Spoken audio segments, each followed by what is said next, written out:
Glória a Deus. Então, amém. Irmãos, vamos abrir as nossas Bíblias. Abra comigo em Romanos, capítulo 10.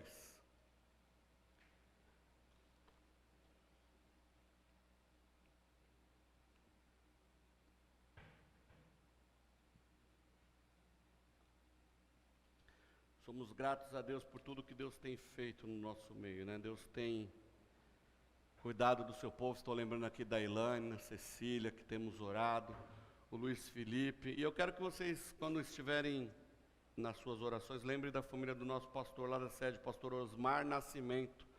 Ontem a mãezinha dele faleceu pela manhã, né? Foi enterrada à tarde, mas que Deus possa... Uma serva do Senhor, né? Morreu com o Senhor. E... durante essa semana passada, ele teve um sonho com a mãe dele, e ele sonhou que a mãe dele se assentava na mesa com Jesus. Olha que coisa linda. E aí ele entendeu, né, que o Senhor ia levar a sua mãe. Então ontem, lá no velório, ali no enterro, foi um momento de paz, né, de alegria. Muita gente lá.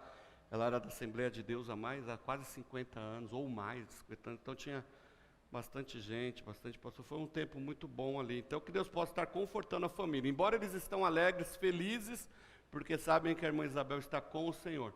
Mas fica a dor do rompimento, né? Então que Deus possa estar confortando ali a vida deles. Acharam aí Romanos? Romanos está bem ali depois de Atos, que está depois de Gênesis. Gênesis, Êxodo, Levítico, Números, Mateus, Marcos, Lucas, João, Atos, Romanos. E chega lá, né? Não é isso, Sidney? Glória a Deus. Como, pois, invocarão aquele em quem não creram? Versículo 14. E como crerão naquele de quem não ouviram falar? E como ouvirão se não há quem preguem? E como pregarão se não forem enviados? Assim como está escrito, como são belos os pés dos que anunciam boas coisas. Mas nem todos deram ouvidos ao Evangelho. Pois como disse Isaías, Senhor, quem deu crédito à nossa pregação, à nossa mensagem? Portanto, a fé vem pelo ouvir, e o ouvir a palavra de Cristo. Pai, fala conosco através da Tua palavra, e que nós sejamos, ó Deus, o nosso coração nesse momento, seja terra fértil, seja solo fértil, que nós venhamos a dar frutos para a glória do Teu nome. Assim nós oramos. Abre a nossa mente, abre o nosso entendimento, abre o nosso coração, e que nós saiamos daqui hoje, Pai, cheios de Ti, dispostos a cumprir o nosso chamado. Assim eu oro no nome de Jesus. Amém, amém, amém. Hoje nós estamos encerrando, então, a nossa série de mensagens que nós falamos o mês inteirinho, né? Foram 4 ministrações sobre o resgate do Evangelho, o resgate da cultura do evangelismo na vida da igreja. Até porque, como foi muito falado aqui, falar do Evangelho, o evangelismo, né, o confessar Cristo como Senhor e Salvador, deve ser algo natural na nossa vida. Né, natural, assim como muitas coisas são naturais na nossa vida. Sei lá, é natural a gente acordar, lavar o rosto, escovar o dente, tomar um café. Isso é natural. Se vestir, né? Eu acho que eu ainda não vi, esse começo de ano eu ainda não vi ninguém sair pelas ruas pelado. Mas assim, a gente se veste, a gente pende o cabelo, não é isso? Então, isso é natural do ser humano, a gente come, isso tudo é natural. E a cultura do evangelismo, exalar o evangelho, deve ser algo natural na vida do crente. Hoje nós vamos encerrar, nós falamos, né, da cultura de sermos naturais, de sermos intencionais, e hoje eu quero fechar o mês, fechar essa série de mensagens, falando sobre o envio, o porquê que nós devemos fazer, qual é o papel do crente, o papel da igreja, o nosso papel como cristãos, e o porquê nós falamos tanto em pregar o Evangelho. Se nós olharmos o versículo 16 aqui da carta de Romanos, eu quero ler aqui na Bíblia, diz assim: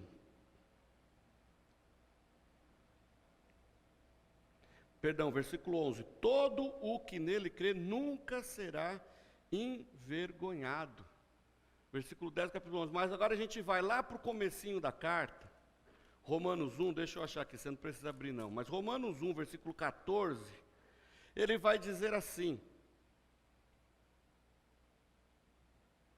versículo 16: porque não me envergonho do evangelho, pois é o poder de Deus para a salvação de todo aquele que crê, primeiro do judeu e também do grego. Olha que coisa interessante.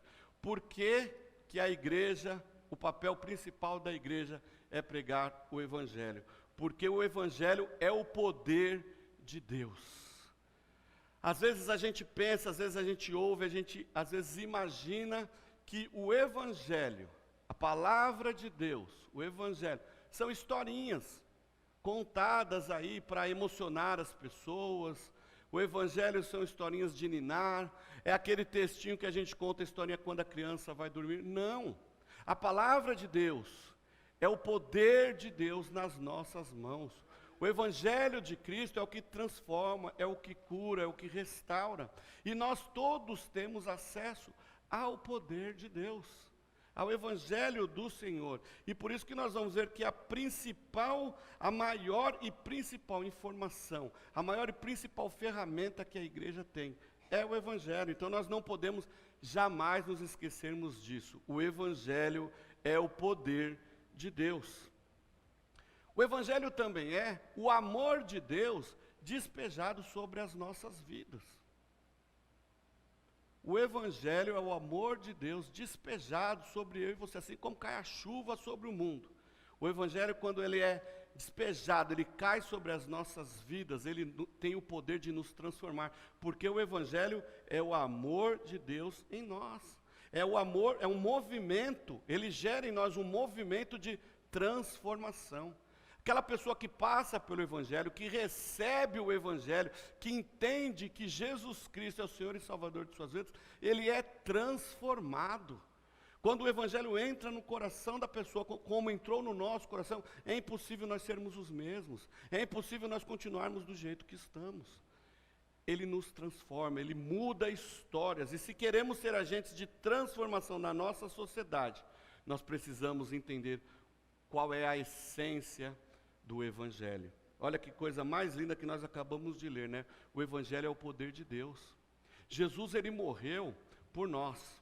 Jesus, ele morreu por cada um de nós. E Jesus, se nós formos lá para João 1, nós vamos ver que Jesus é o evangelho. No princípio era o Logos, a palavra. Não é isso? No princípio era o Logos, e o Logos estava com Deus, e o Logos era Deus. No princípio era aquele que é a palavra. E a palavra estava com Deus, e a palavra era Deus. E aí nós vamos ver lá para frente que a palavra se encarnou, e vimos a sua glória, glória como a do unigênito do Pai. Quando nós estamos levando o evangelho, quando nós estamos falando do amor do evangelho, nós estamos falando do amor de Jesus sobre aquela pessoa, sobre as nossas vidas. E olha que coisa interessante, por isso que falar do evangelho é falar de amor.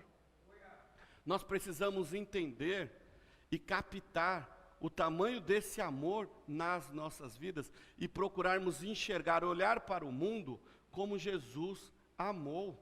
É muito complicado isso, mas nós precisamos buscar esse entendimento do Senhor. Senhor, me ajuda, me ensina a olhar para o próximo, para o perdido, para o meu vizinho, para o cara lá do outro lado da rua, para aqueles que eu não conheço. Me ensina a olhar com esse amor que Jesus olhou.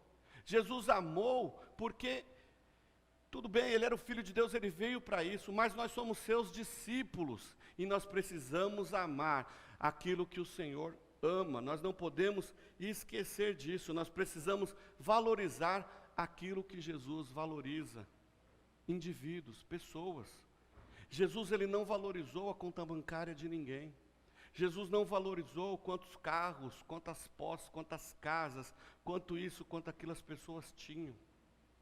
Ele foi atrás de todos, do rico, do pobre. Paulo vai falar disso, né? Que o evangelho é o poder de Deus para a restauração do gentio, do grego, do bárbaro, do culto, do ignorante, do inculto. Esse é o poder de Deus. Jesus amou a todos. Então nós precisamos entender isso, a valorizarmos aquilo que o Senhor valoriza. E o que ele valoriza? Pessoas. Jesus morreu por pessoas, não por bens, não por posses. Jesus morreu para nos dar a vida eterna. E esta mensagem, que é uma mensagem tão importante para nós, uma mensagem de salvação, ela não pode ficar apenas entre nós. Nós precisamos fazer o que Jesus nos mandou fazer, irmos e anunciarmos a todos. C.S. Lewis diz o seguinte, que se o cristianismo se for falso, não tem valor. Agora, se for verdadeiro, ele tem valor infinito. A única coisa que ele não pode ser é mais ou menos importante. O evangelho na nossa vida, na vida do cristão, na vida da igreja, não pode ser mais ou menos. Ou você vive o evangelho, ou você despreza o evangelho. Porque se você vive apenas parte do evangelho, isso quer dizer que você não está vivendo o evangelho. É igual que Paulo fala a respeito da lei. Se você cumpre todo aquele monte de lei lá que nós vamos ver, os 613 mandamentos, você cumpre tudo e deixou uma vírgula de lado, você não cumpriu a lei, que é impossível cumprir a lei. Agora vamos entender, aplicar isso para o cristianismo. Se nós somos cristãos, mas não confessamos isso ao mundo, nós não estamos cumprindo com o nosso papel, com o nosso chamado. Às vezes está na nossa casa, às vezes é o pai que precisa de Jesus, o filho, o irmão, um tio, né? E às vezes nós não falamos de Jesus ali, às vezes nós não testemunhamos de Jesus no meio que nós estamos.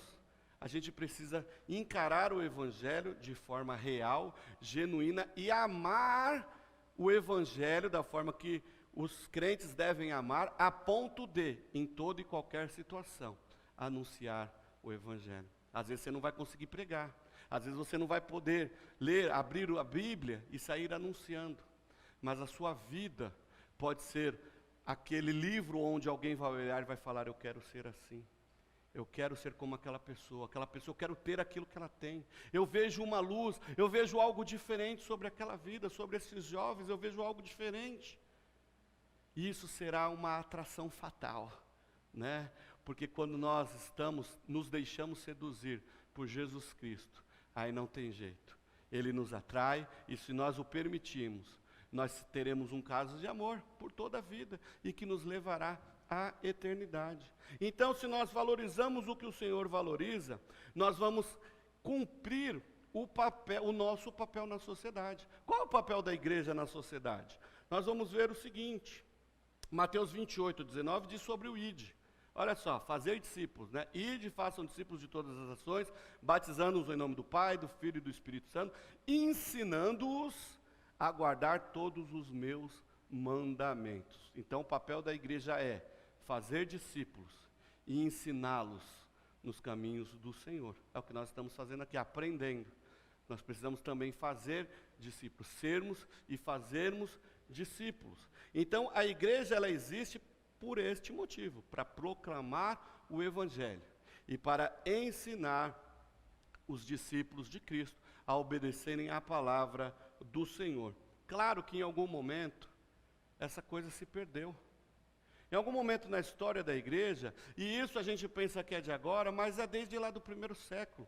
João, quando ele está lá escrevendo as igrejas na Ásia, nós vamos ver que ele já está combatendo o liberalismo teológico, o gnosticismo.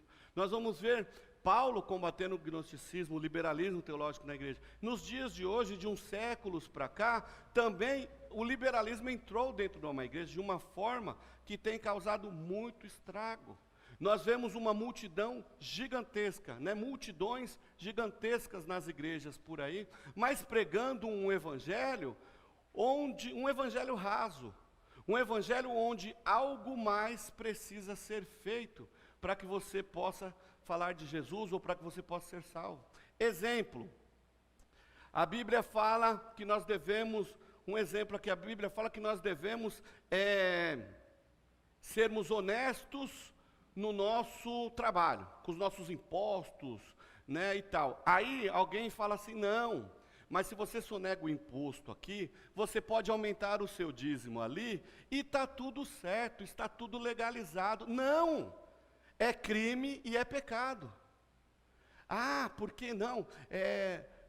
A Bíblia fala que a gente não deve, né, os jovens casais, aí, os namorados, a gente não pode, a Bíblia fala que o sexo é só depois do casamento, mas uma transadinha aqui, e depois a gente vai lá para a igreja e canta 3 hinos lá e está tudo certo, olha, ninguém vai falar nada, é pecado, está errado. Então não existe meio evangelho, não existe cristianismo mais ou menos. A palavra de Deus é sim, sim, não, não. Não existe algo a mais que nós podemos fazer.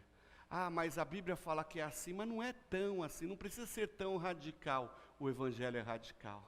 A mudança nas nossas vidas precisa ser radical. Se nós queremos transformar a sociedade, nós precisamos ser radicais, sermos radicais. Olha que coisa linda. O evangelho, ele é o que transforma gerações. Transforma pessoas, transforma situações, é o poder de Deus. E é interessante que quando nós somos transformados pelo Evangelho, o Evangelho ele nos leva a algumas ações. Aí a gente vê, por exemplo, Gálatas 20, quando Paulo fala, né? Não sou eu mais quem vivo, mas é Cristo quem vive em mim. A vida que vivo agora no corpo, vivo pela fé no Filho de Deus. Olha só. Esta vida que vivo agora no corpo, eu vivo pela fé. Eu vivo para fazer a vontade daquele quem me salvou. Agora nós vivemos, não da forma que nós queremos, da forma que nós desejamos, mas nós vivemos de acordo com os padrões de Cristo. Nós vivemos de acordo com aquilo que o Senhor tem nos mandado fazer, com aquilo que o Senhor tem nos chamado a fazer. Nós somos chamados para fora. Ontem eu estava vendo as fotos, né, do tema das mulheres aqui, né, chamadas para fora, e aí elas atravessando ali aquele espelho mágico, uma coisa muito louca, muito linda. É isso, nós somos chamados para fora da igreja. Nós estamos aqui hoje, nos alimentando, nos preparando, né, aprendendo, recebendo do Senhor, para podermos amanhã, no nosso dia a dia, estarmos aí anunciando o evangelho que temos vivido, que temos aprendido. É este o papel da igreja. Se nós queremos, nós precisamos entender que para transformar a sociedade, nós precisamos fazer discípulos e sermos discípulos. Talvez a gente não veja resultados agora, a curto prazo, a médio prazo, mas a longo prazo nós veremos. Quando nós estamos investindo nas nossas crianças que estão aqui em cima agora, ouvindo a palavra de Deus, não estão lá brincando. As nossas crianças não estão lá com um papelzinho de sulfite desenhando qualquer coisa para mostrar para o papai, olha papai, eu desenhei uma árvore, eu fiz um aviãozinho. Não, as nossas crianças elas estão sendo ministradas com o poder de Deus, para que daqui a alguns anos elas possam transformar esta geração quando elas estiverem lá no Congresso, quando elas estiverem lá na presidência da República, na presidência de empresas, na presidência de escolas. As nossas crianças farão a diferença. É por isso que investimos na vida das nossas crianças. Nós precisamos pensar no agora, mas precisamos também semear para que outras gerações possam ser transformadas pelo poder do Evangelho. Como, pois, invocarão aquele em quem não crer, e como crerão naquele de quem não ouviram? E como ouvirão, se não há quem pregue? E como pregarão, se não forem enviados? Qual é a ação da igreja na sociedade? A igreja sabe qual é o seu papel.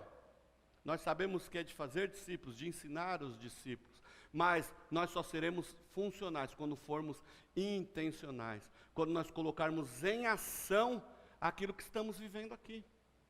Exemplos, um artista, cadê a área? Um artista, o ator lá de teatro, de novela, de TV, ensaia, decora o texto, fica horas lá ensaiando, e nada de estrear a peça. Não dá um desespero? Um jogador de futebol treina, e nunca tem jogo. Mas e o jogo? Que hora que eu vou agir? Não é um médico. O menino está lá, estuda 15 anos lá na USP, faz não sei o que lá de residência, e nunca consegue pegar o bisturi para tirar nenhuma unha encravada do pé da Renata, lá, nada. Poxa vida, Fica todo mundo desesperado para fazer. É isso que nós precisamos. Nós sabemos o que temos que fazer, mas nós precisamos agora fazer o quê? Agir. Nós precisamos ir e fazer a ação. Nós precisamos orar e agir. Então é interessante que nós vamos ver que todo esforço só fará sentido ao ser colocado em prática. Assim é a igreja, né? Se nós somos uma comunidade do Senhor, chamados por Deus para fazermos a diferença nas vidas das pessoas, nós somos chamados para convidar outras pessoas a conhecerem Jesus, a conhecerem seu amor, a conhecerem os seus benefícios. Acho que foi essa semana ou foi a semana passada, nós falamos no grupo de convívio, os benefícios de fazer parte da família de Deus, de pertencer à família. Como é gostoso a gente poder desfrutar de tudo aquilo que o Senhor tem para nós. Nós podemos nos beneficiar de tantas coisas que o Senhor tem nos dado, que o Senhor tem nos feito, mas nós precisamos também compartilharmos tudo isso, né, aonde nós estivermos. Né, nós precisamos colocar em prática tudo que nos preparamos na igreja, no discipulado, no grupo de convívio, no culto de oração, no culto de quarta-feira. Nós aprendemos tanta coisa, mas a gente precisa colocar isso para fora. E aonde a gente coloca para fora? Quais são os lugares que nós devemos estar para podermos anunciar tudo que aprendemos aqui? Lá fora mesmo, é no nosso dia a dia, é lá no trabalho, é na faculdade, é no namoro, é no aniversário de alguém da família. Nós somos sociáveis. Acho que eu preguei aqui esses dias também sobre isso. Nós somos sociáveis. Tem aqueles crentes, né? Uma criança lá, o primo lá do interior, fez 2 anos, eu não vou no aniversário dele porque eu sou crente. E eu não me misturo com gentalha. Aí faz 4 anos, também não posso ir porque eu sou crente, eu não me misturo com essa gentalha. Aí o menino fez 15 anos, você não sabe quem é. Cadê o testemunho? Aí, muitas vezes, você é mal visto por quê? Nossa, eu nem vou convidar esse pessoal aqui para o aniversário do meu filho, porque eles são crentes, eles não podem vir aqui. Não, são essas oportunidades que nós temos de testemunhar Jesus Cristo. É num aniversário, é numa festa de casamento. Gente, eu já testemunhei de Jesus Cristo até em missa de 7º dia dentro da igreja católica. Aonde a gente é convidado para ir, a gente vai e testemunha. É isso que o Senhor espera de nós. Nós estamos no mundo, nós não pertencemos a este mundo, mas enquanto estamos no mundo, precisamos fazer a diferença nesse mundo. Deu para entender isso? Faz sentido? Lá no trabalho, está todo mundo na rodinha lá falando mal, xingando, contando piada indecente e tal. Você chega, isso tem que acabar. As pessoas têm que olhar para você e falar assim, uau, Jesus chegou neste lugar, não dá para a gente falar besteira. O Senhor está aqui, o Espírito Santo está aqui.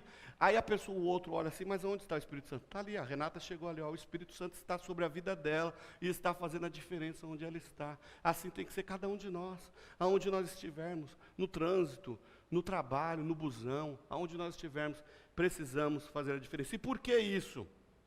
1 Timóteo 2,3 diz que isso é bom e agradável a Deus. Olha o texto. Isso é bom e agradável diante de Deus, o nosso Salvador, que deseja que todos os homens sejam salvos e cheguem ao pleno conhecimento da verdade. Porque há um só Deus e um só mediador entre o Deus homem, Cristo Jesus, homem. Olha que coisa linda. Não tem como o evangelismo não ser uma ação central na vida da igreja. Sabe por quê? O evangelismo é vida. O evangelho é vida. O Evangelho é o poder de Deus e o poder de Deus é vida. E uma igreja que evangeliza é uma igreja viva. Somos uma igreja viva, portanto precisamos evangelizar aonde nós estivermos. Uma vez, e essa semana nós ouvimos de novo, um conceito de igreja profética, pastoral e apostólica. Quando eu entendi esse tripé, mudou uma chave na minha vida alguns anos atrás, quando eu entendi isso. Porque a igreja, ela precisa ser profética, ela precisa ser apostólica e ela precisa ser pastoral.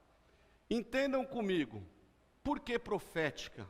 Porque nós, quando oramos, nós buscamos o quê? Trazer os céus à terra. Não é isso que nós fazemos? Quando nós estamos buscando pelo sobrenatural, quando nós estamos orando para que o irmão seja curado, quando nós estamos orando para que o Senhor nos abençoe, nós estamos movimentando os céus. Quando nós estamos orando para que aquele vizinho, para que aquele parente, para que aquele amigo se converta, aceite Jesus Cristo como Senhor e Salvador, nós estamos movimentando o céu. Não é isso? Isso é profético. Quando nós estamos cuidando uns dos outros, quando nós estamos aqui ensinando a palavra de Deus, né? Isso é pastoral. Olha o outro lado desse tripé. Nós trazemos os céus à terra. E pastoralmente também, nós cuidamos uns dos outros, uma igreja família, uma igreja pastoral. Poxa, a Sandra não está bem, vamos lá, vamos orar por ela. Cecília não está bem, vamos orar por ela, vamos buscar entender o que está acontecendo, vamos sofrer juntos, vamos nos alegrar juntos, vamos caminhar juntos, é cuidar uns dos outros. E tem também a outra parte do tripé, a igreja precisa ser apostólica. Apostólica em que sentido? Não sendo liderada por um apóstolo como nós vemos hoje em dia, não é isso que nós estamos falando. Né, antes que alguém já pense que eu estou sendo herético a esse ponto, não é isso. Mas a palavra apostoléu, ela traz o sentido de envio. E nós precisamos ser uma igreja missionária, uma igreja que envia pessoas, uma igreja que trabalha para fora o evangelismo. Olha só como é lindo, nós precisamos ser apostólicos neste sentido. Nós não podemos ficar aqui dentro da instituição, mas nós somos feitos para sermos enviados ao mundo, ao nosso dia a dia, lá fora. Ou seja, nós trazemos os céus à terra, nós cuidamos uns dos outros, e esses que nós cuidamos, somos enviados para lá fora anunciarmos a Cristo como Senhor e Salvador. Este é o conceito, é isso que nós precisamos entender, é isso que nós precisamos ser como igreja, profética, pastoral e apostólica. Cuidarmos, enviarmos e trazermos a terra. Nós precisamos nos movimentar, sermos uma igreja viva, porque foi para isso que o Senhor nos chamou. Rick Warren diz o seguinte: uma igreja não deve ser reconhecida apenas pelo número de pessoas sentadas aos domingos, mas pelo número de pessoas que são enviadas na segunda-feira para cumprir a sua missão no mundo. Que nós possamos sair daqui hoje pensando: Senhor, me dá uma palavra, me dá uma estratégia, como que eu vou fazer para amanhã, sentar do lado daquele cara que pisou no meu pé lá no metrô, e poder falar de Jesus para ele, aquele que eu xinguei até ofendi, me dá uma oportunidade de demonstrar Jesus Cristo para ele. Chegar amanhã, segunda-feira é o dia mundial da preguiça, né? Alguma coisa assim. Chegar lá no trampo e olhar para aquele cara que você não suporta e poder levar um cafezinho para ele. Aí você leva esse cafezinho para ele e fala assim: ó, bom dia, Jesus te ama. Tem uma sobrenatural semana. Olha aí. Não adianta nós estarmos aqui sentados todo domingo na igreja, toda quarta-feira, vir sexta-feira aqui orar, ir para os grupos de convívio, aprender, estudar. Amém, isso melhora, aumenta o nosso relacionamento, o nosso conhecimento de Deus, mas nós precisamos pôr em prática aquilo que Ele tem nos ensinado. Lembra do primeiro ponto, Mateus 28:19, fazer discípulos e ensiná-los a obedecer os meus mandamentos. E o mandamento do Senhor é de que vão e façam discípulos. Então, a resposta a esta pergunta que Paulo faz: como ouvirão se não há quem pregue? A gente pode usar a resposta que Isaías deu lá em Isaías 6:8. Eis-me aqui, Senhor, envia-me a mim. Muitas vezes nós não seremos enviados lá para o outro lado do mundo, mas nós somos enviados todos os dias para anunciarmos no nosso trabalho, no trânsito, na escola, na faculdade, aonde nós estivermos. O campo é o mundo, aonde nós estamos é o nosso campo missionário. Precisamos então sermos vivos e ativos deste quesito na nossa vida. É vivermos intencionalmente a prática do Evangelho. Quem pratica o Evangelho traz bênção para o seu contexto. Olha só, a igreja é uma bênção para a sociedade. Olha o texto lá, o verso 15, a parte B do versículo, cadê aqui? Assim como está escrito, como são belos os pés do que anunciam coisas boas. Quem gosta aqui de receber boas notícias? Pode levantar a mão que eu quero ver. É isso, não é legal? É tão bom ouvir boas notícias. Paulo, a partir de amanhã o seu salário dobrou, né? Você está sendo promovido, vai trabalhar só 3 dias na semana, ganhar 2 vezes mais, vai ter tempo para levar a Sandra no shopping para almoçar, para passear, para ver um cineminha. Olha, não é legal você ouvir isso? Melhor do que ouvir é você ser o portador. Gente, eu adoro quando eu tenho que dar boa notícia para alguém. Renata, esta semana você vai poder me pagar uma churrascada. Aí é uma boa notícia múltipla, né? Mas quando eu falo para ela assim, Renata, hoje você pode ir lá no Trem Bom tomar um café, está tudo certo, está tudo pago. Não é legal a gente poder fazer esse chamego? Levar uma notícia boa? Levar notícia ruim ninguém gosta. Telefone quando toca de madrugada, ainda toca, né, em algumas casas, né? Porque é tudo no WhatsApp agora, né? Mas o telefone quando toca de madrugada, quem quer atender? Eu já começo a passar mal, eu nem vi o que está acontecendo. Às vezes é só o despertador, eu já estou passando mal, meu Deus. Por quê? Porque não é notícia boa. Não é isso? Aí você atende. É tão ruim dar notícia ruim assim. Eu já fiquei muito mal com essas situações. De você ter que falar para um pai, olha, o seu filho veio a óbito. Para uma mãe, olha, sua mamãe virou uma estrelinha, está lá no céu. Sabe assim, cara, é difícil. Mas é gostoso você poder falar assim, olha, as coisas melhoraram. Sei lá, Ana, aquela casa própria que você tanto sonha, que o Jair trabalhou com você, está aqui a chave, você vai receber. Isso é fantástico. Agora prestem atenção, nós temos a maior e mais importante mensagem da história da humanidade. Jesus Cristo, o Filho de Deus, desceu a este mundo, fez-se carne, viveu, morreu na cruz por nós, ressuscitou ao 3º dia para nos dar a vida eterna. Basta apenas você crer que Jesus Cristo é o Filho de Deus, Senhor e Salvador das nossas vidas. A sua história será mudada, a sua eternidade será mudada, a sua vida será transformada, e isto é para agora, não é para amanhã, não é para depois. Há notícia melhor do que essa? O Filho de Deus morreu por você, o Filho de Deus te ama. Hoje nós vivemos uma geração que é tão carente de amor, e a gente pode dizer com todas as letras, maiúscula, negrito, grifada, pintada, Jesus te ama. Ele é a expressão do amor, e nós precisamos olhar para o povo, para todos, com esse amor de Jesus, ao ponto de se sacrificar. Eu vou entrar lá na caverna do dragão, lá no negócio dos leões lá, na cova dos leões, para levar o amor de Jesus Cristo. Lembram-se da história, vai buscar na história da igreja dos moravianos. Eles se vendiam como escravos, para poder pregar para os escravos.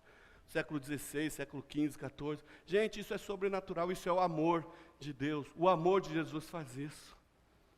A gente precisa então entender, nós somos bênçãos para a sociedade. Você é bênção aonde você está. Você é bênção, você é bênção. Anote isso, você é bênção. Nós precisamos levar esta mensagem e fazermos a diferença na sociedade. Quando nós nos dispomos, quando nós entendemos isso, vai ser com naturalidade.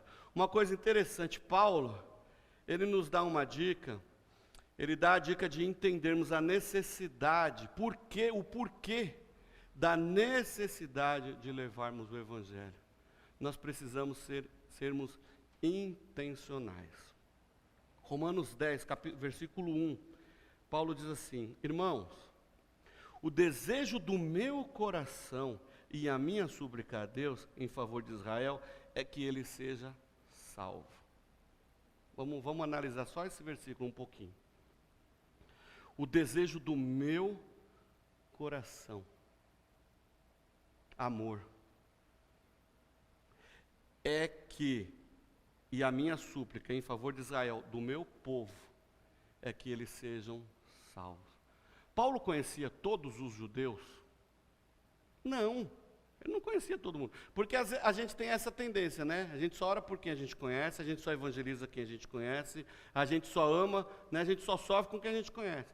Paulo não conhecia todos os judeus. Talvez todos os judeus conhecessem ele. Talvez uma boa parte desses que o conhecessem tinham ódio dele. Porque ele era um caçador de crentes. Ele fazia o povo sofrer. Não é isso? Então, assim, talvez muitas pessoas que o conheciam não gostavam dele. Mas ele amava o seu povo. E o desejo do seu coração era que todos eles fossem salvos.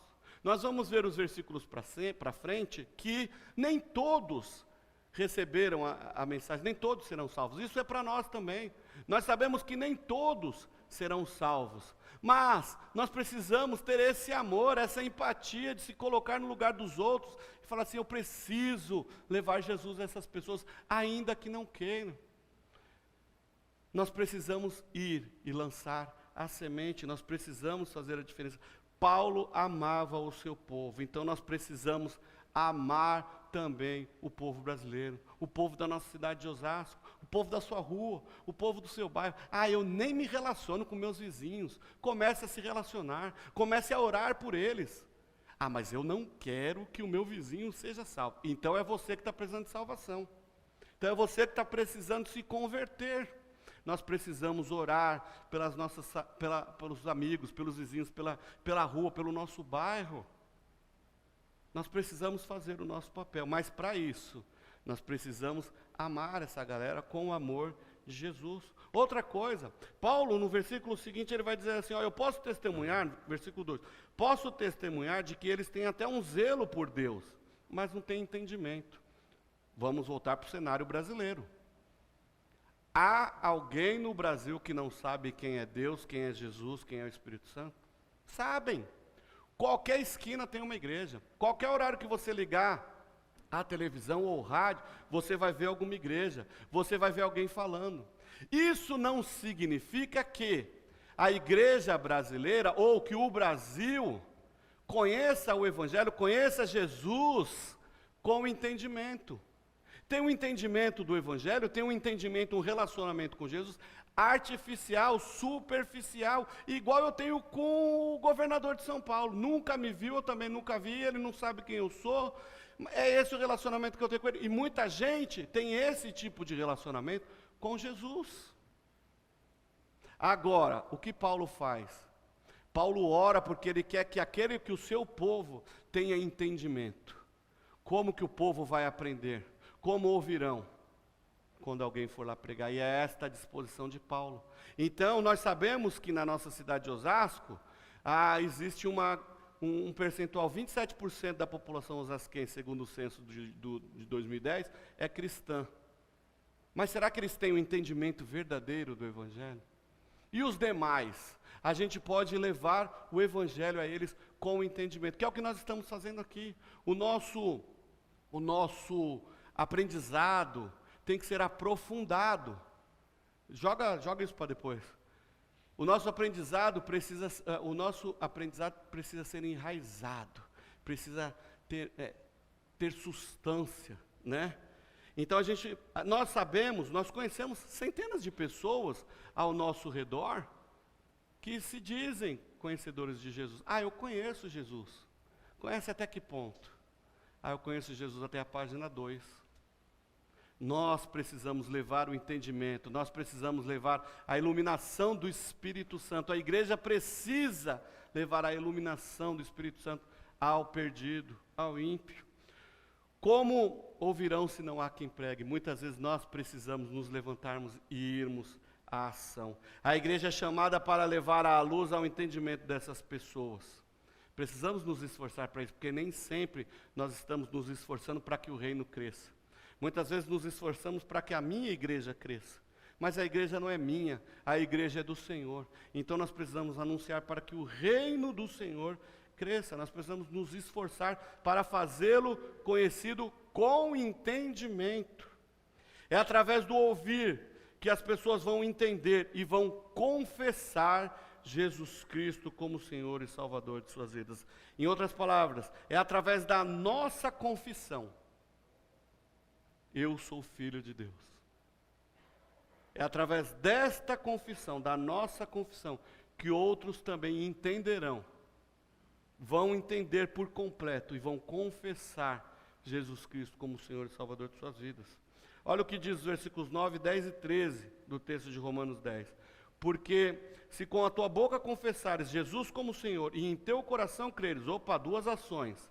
Eu confesso com a boca o que eu creio no meu coração. E eu creio no meu coração que Deus o ressuscitou dentre os mortos, será salvo. Versículo 13. Porque todo aquele que invocar o nome do Senhor será salvo. Olha aí. Crer e confessar. Eu só posso falar aquilo que eu creio, aquilo que eu vivo. Senão não tem autenticidade, senão não tem crédito, não tem valor. Como, pois, então invocarão? Como, pois, confessarão aquilo em que não creram? Aquilo que não entenderam? Aquilo que nem sabe o que está acontecendo? Tudo vai depender da nossa disposição e do nosso amor em anunciar o Evangelho. Por isso que esse mês nós trabalhamos o tema do resgate, resgatando a cultura do evangelismo na vida da igreja. Nós precisamos ser uma igreja viva. Agora sim, pode pôr aquele slide lá. Segundo informações do censo, do IBGE, eu puxei no site do IBGE, o último censo fechado é o de 2010, o de 2022 ainda talvez se concretize em 2024. Mas olha que coisa interessante, segundo esse censo. Em Osasco nós temos 702 mil pessoas. Cerca de 190 mil pessoas que se confessam serem evangélicos, né? 27,2% da população osasquense. 65 mil por cento, 9,3% se declaram sem religiões. Fora outros tantos por cento, 3% que se dizem religiosos, mas não defendem nenhuma bandeira. E as outras religiões. Mas olha uma coisa interessante que eu quero chamar a atenção para o nosso contexto, para a nossa realidade. Se nós somos 702 mil habitantes na nossa cidade, isso significa que a nossa igreja aqui representa um pouquinho menos de 0,01% da população de Osasco. E 0,03% da população evangélica da cidade. O que isso significa? Que nós temos um campo muito grande para avançar. Nós temos espaço para crescer o Evangelho. Nós temos espaço para evangelizar. Nós temos a obrigação de levar Jesus Cristo a esse número tão grande de pessoas. Nós precisamos amar a nossa cidade. Ah, mas eu não moro em Osasco, eu moro em Carapicuíba. Ame Carapicuíba e vamos anunciar em Carapicuíba. Vamos anunciar aonde o Senhor nos chamar. Taboão da Serra, o pessoal de Taboão não está aqui, mas tem Barueri, né, Alphaville. Então, assim, nós precisamos amar a nossa cidade, chorar por ela, orar por ela e levar Jesus a ela. Isso significa que nós temos muita coisa para fazer por amor. Amor, o Evangelho é amor e nós precisamos amar o próximo. E nós sabemos como fazer. Olha que coisa interessante, Jesus nos fala lá em João 14, 12, né? Aquele que crê em mim também fará as obras que eu faço. Agora olha o que vem depois. E as fará ainda maiores. Irmãos, nós fazemos obras maiores que Jesus. Aí você deve estar pensando, uau, teremos mais poder que Ele. Não, não. Raciocinem comigo. O ministério de Jesus durou quanto tempo? 3 anos e meio. E ele conseguiu chacoalhar ali Judeia, Cafarnaum, Palestina, ali Samaria, não é isso? Em 3 anos e meio. O que Jesus está dizendo aqui é que nós vamos ter muito mais tempo nesta vida para poder fazermos mais do que ele fez. Neste sentido, de maior alcance. Só de CT Osasco nós já temos 4 anos. Nós já estamos fazendo mais, nós já estamos mais tempo aqui do que Jesus no seu ministério. Então isso significa que nós podemos. É um mandamento do Senhor, é uma promessa do Senhor. Aquele que crê em mim, obras maiores fará. Irmãos, eu quero fazer parte disso. Eu quero ser usado por Deus para fazermos muito para o reino, muito para a glória do Senhor. Só temos que confessar aquilo que nós vivemos. Só temos que confessar aquilo que nós vivemos. Nós confessamos partido político, nós confessamos time de futebol, nós confessamos cor preferida, comida preferida, não é isso? Por que nós não confessamos o Deus a quem nós servimos, o Deus que nos salvou, aquele que nos ama e que nós dizemos o amar? Precisamos confessá-lo, aonde nós estivermos, confessá-lo com as nossas ações, com o nosso jeito, com a nossa vida, nós precisamos anunciar. Nós sabemos como fazer, nós só temos que confessar com a nossa boca, com a nossa vida, o que cremos no nosso coração. Para finalizar, eu quero contar uma historinha que muitos de vocês conhecem. Há um livro no Antigo Testamento que são com 48 versículos. É o livro de Jonas, profeta menor. 48 versículos. Jesus chama Jonas e fala: vá até a cidade da grande Nínive. Uma cidade que para a época era a capital da Síria, uma cidade muito grande, 120 mil habitantes. Para atravessar aquela cidade era 3 dias de caminhada, olha só. Só que Nínive era uma cidade cruel, todo mundo tinha pavor dos ninivitas. Os ninivitas, quando eles conquistavam um povo, quando eles iam lá e ganhavam a guerra, eles pegavam os seus cativos e eles enforcavam eles com a própria língua. Eles jogavam óleo fervendo nas pessoas, eles escapelavam elas vivas. Olha que tamanha crueldade. Esse povo, se a gente olhar friamente, não era um povo merecedor da graça de Deus. Eram? Não. Mas assim como nós também não somos. Olha, eu sou bonzinho, eu não jogo óleo quente em ninguém, eu não faço maldade com ninguém, mas eu sou tão miserável quanto aquele povo. E Deus os amou. E aí Deus os ama de uma forma tão grande que levanta Jonas. E aí Jonas, ele fala: não, esse povo eles têm que morrer mesmo, tem que explodir, eu não estou preocupado com eles não. E vai e foge, pega em vez de ir para Nínive, vai lá para o outro lado, vai lá para Tarsis. Aí vocês conhecem toda a história. Porque quando Deus levanta alguém para ir para um lugar, ele vai cumprir, Deus vai dar um jeitinho nisso, ainda que o peixe tenha que te engolir e te levar de volta. Ah, mas eu duvido que foi uma baleia. Meus irmãos, eu sou da seguinte opinião na história de Jonas. Se a Bíblia está dizendo que foi um peixe que engoliu ele, por mim pode ter sido até uma sardinha que engoliu ele. Mas se a Bíblia está dizendo que foi um peixe, é porque foi um peixe. Mas esse não é o contexto da história. O que eu estou querendo dizer é que aí Jonas foi e levantou-se e foi e anunciou a palavra. Anunciou o Evangelho, o protótipo do Evangelho. Ele anunciou a lei que os profetas escreveram, a lei que Moisés escreveu e os profetas anunciaram, os relatos divinos que Deus mandou ao povo. E qual foi a mensagem de Jonas para aquele povo? Arrependam-se, porque senão vocês vão ser destruídos pelo próprio Deus. Aquele povo ouviu a mensagem, e o texto diz que até os animais, até os bichinhos jejuaram. O rei convocou todo mundo, convocou um jejum geral, que até os animais, se algum animal não participar desse jejum aqui, até esse animal deve morrer, mas eu quero que todos entrem agora diante do Deus de Israel e se arrependam dos seus pecados. E aquela cidade inteira se converteu ao Deus de Israel. Moral da história: com uma pessoa, Jesus transformou uma cidade terrível, uma cidade maldosa. O texto diz, que a maldade do povo de Nínive chegou às narinas de Deus. Então vocês imaginam o nível do pessoal.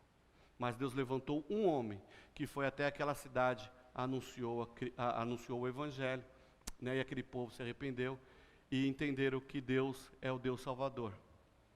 Imagine então o que Deus pode fazer com 50, com 70 pessoas que estão sentadas aqui nesta manhã.